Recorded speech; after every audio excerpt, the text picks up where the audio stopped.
मुख्यमंत्र्यांचा गिरीश महाजनांवर आशीर्वाद. मुख्यमंत्र्यांचा आशीर्वाद काढला तर महाजन कुठेच नसतील. एकनाथ खडसेंचा गिरीश महाजनांवर गंभीर आरोप.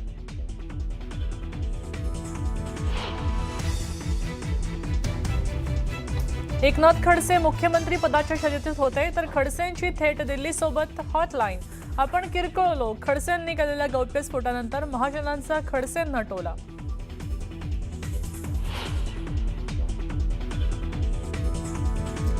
माझ्या कुटुंबावरचे सर्व आरोप खोटे. अवैध कृत्य वगैरे आम्ही केलं नाही.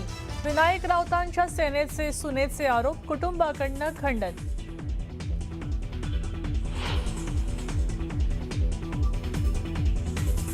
सून 3 वर्षांपासून मुलासोबत राहत नव्हती तर कोट्यवधींचं घर आणि दरमहा 5 लाखांसह 12 कोटींची मागणी तिनं केली होती. विनायक राऊतांचा गंभीर आरोप.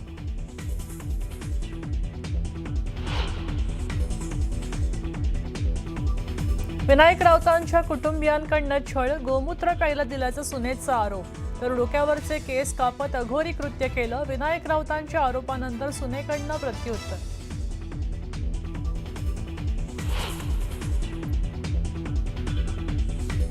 देवेंद्र फडणवीसच महाराष्ट्राचे मुख्यमंत्री राहणार. प्रफुल्ल पटेलांचं विधान. तर राज्यात मुख्यमंत्री बदलाची कोणतीही चर्चा नसल्याचा दावा.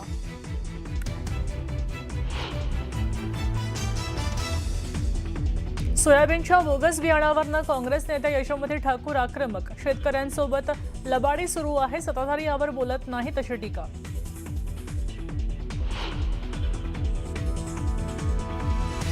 नांदेड लातूर महामार्गावर कोसळलेल्या पुलाच्या भागाची केंद्रीय पथकाकडनं तपासणी. पाहणीत बांधकामातल्या तांत्रिक त्रुटी निदर्शनास आल्याची माहिती. 3 दिवसांनंतर होणार सविस्तर अहवाल.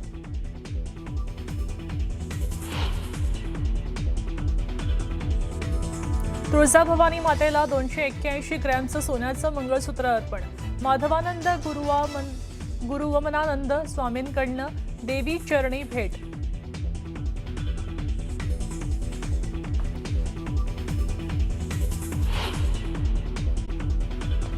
ब्रेकनंतर पाहूयात पुढची बातमी. सह्याद्रीच्या पर्वत रांगांमध्ये आठवडाभर मुसळधार पाऊस झाला आणि त्यानंतर गेल्या 2-3 दिवसांपासून पावसानं उघडीप दिली आहे.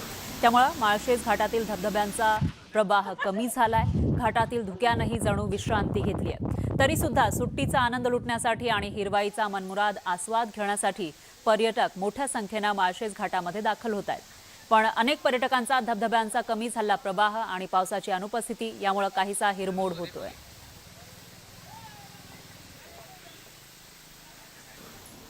सह्याद्रीच्या पर्वतरांगामध्ये गेल्या 8-10 दिवसांपासून मुसळधार पाऊस बरसतोय. त्यामुळे सह्याद्रीमधील जे धबधबे आहेत ते धबधबे प्रवाहित झाले होते. मात्र गेल्या 2-3 दिवसांपासून पावसाने ओढ दिली आहे. त्यामुळे माळशेज घाट परिसरातील हे जे धबधबे आहेत या धबधब्यांचं पाणी कमी झालं. धबधब्यांचं पाणी कमी झालं असलं तरी या ठिकाणी पर्यटक अजूनही या ठिकाणी गर्दी करताना पाहायला मिळतात. खरं तर पाऊस कमी आहे, धुकं कमी झालंय, धबधब्याचं पाणी कमी झालंय.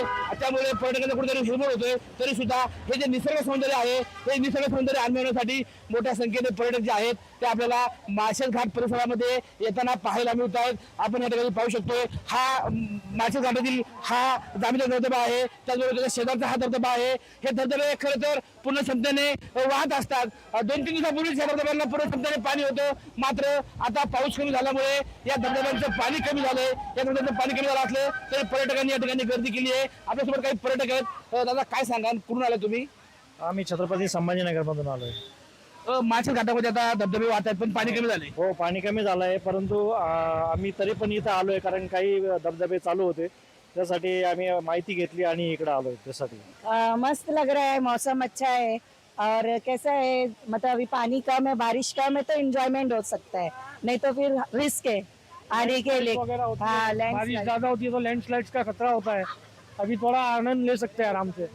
ज्यादा बारिश में आने के लिए थोड़ा रिस्की है. अभी ये क्लाइमेट भी ठीक है, अच्छा है, थोड़ा सा झरना बह रहा है, फैमिली के लिए ठीक है ये क्लाइमेट. खरं तर पाऊस कमी आहे याच्यात सुद्धा हे पर्यटक आहेत हे आनंद व्यक्त करता येतात. कारण की जर पाऊस जास्त असेल तर निसर्गाचा आनंद घेता येत नाही. पाऊस जास्त असेल तर कुठेतरी दरड कोसळण्याची भीती असते असं मत या ठिकाणी पर्यटकांनी व्यक्त केलंय. त्यामुळे माळशेज परिसरामध्ये गेल्या 2-3 दिवसापासून पाऊस जरी कमी झाला असला, धबधब्यांचं जे वाहतं पाणी आहे हे पाणी जरी कमी झालं असलं तरी या ठिकाणी हे जे धबधबे आहेत किंवा माळशेज परिसरातील हे जे पर्यटन आहे ह्या पर्यटनाचा अनुभव घेण्यासाठी मोठ्या संख्येने पर्यटक जे आहेत ते या ठिकाणी गर्दी करताना पाहायला मिळत आहेत. सचिन तोडकर, न्यूज 18 मराठी, माळशेज घाट, पुणे. आज रविवार आहे, त्यामुळे राज्यभरातून मोठ्या संख्येने पर्यटक माथेरानमध्ये दाखल झाले. या वर्षीच्या पावसाळी पर्यटन हंगामात इतक्या मोठ्या प्रमाणामध्ये पहिल्यांदाच पर्यटकांची गर्दी उसळल्याचं चित्र आहे.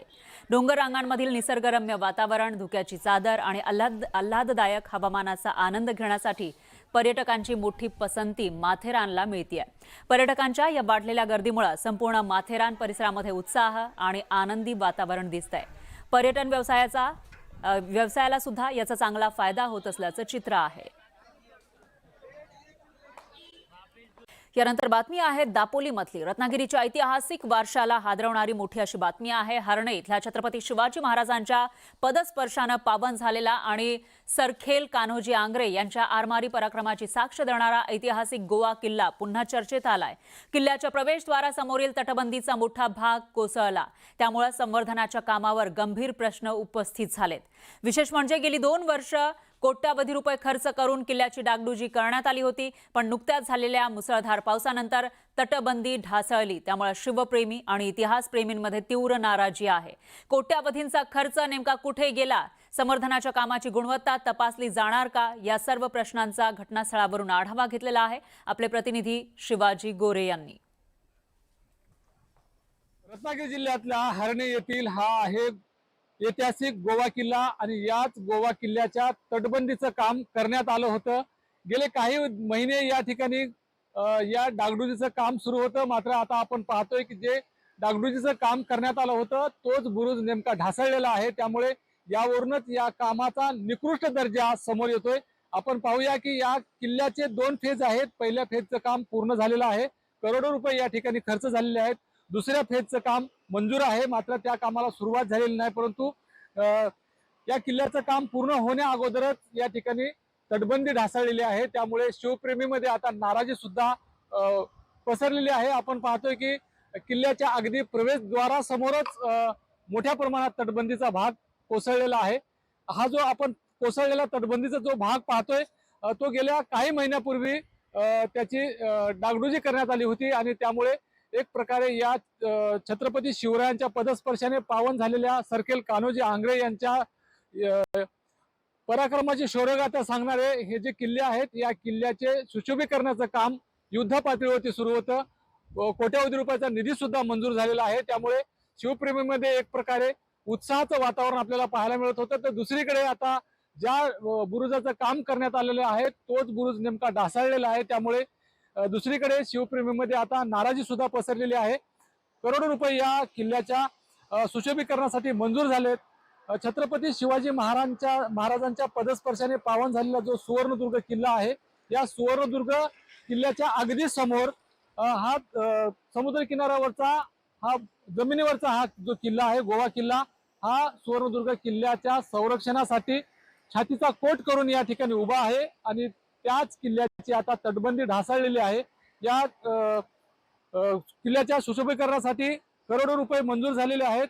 निधी सुद्धा मोठ्या प्रमाणात मंजूर झालेला आहे, खर्च सुद्धा झालेला आहे. दुसरीकडे या किल्ल्याचं दुसऱ्या फेजचं काम सुरू होण्या अगोदरच पहिल्या फेजचं जे काम झालेलं आहे त्याच कामाची तटबंदी आता मोठ्या प्रमाणात ढासळू लागलेली आहे. त्यामुळे या कामावरती आता शंका निर्माण होते. शिवाजी गोरे, न्यूज 18 मराठी, हर्णे, रत्नागिरी.